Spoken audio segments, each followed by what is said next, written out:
There is a lot of bad preaching going on, but one of the things that I'm trying to avoid right now, preaching is a really easy thing to beat up on.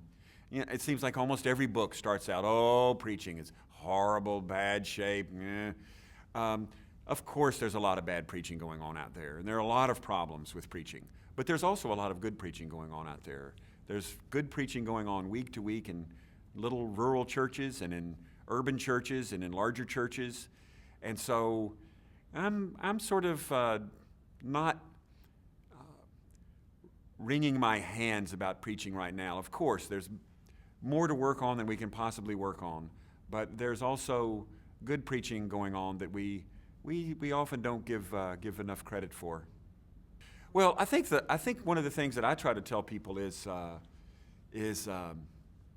you have to live your life and you have to be a disciple. Preaching is secondary. You don't.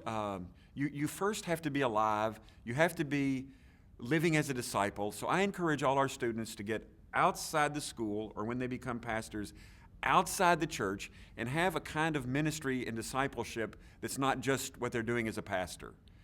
To keep their own faith alive, to keep their own discipleship alive beyond just their professional work. It's very easy for pastors just to do their professional work in the church, just to read the Bible when you're preparing to teach or preparing to preach, rather than having a life and a discipleship where you're engaging with Scripture outside of those contexts.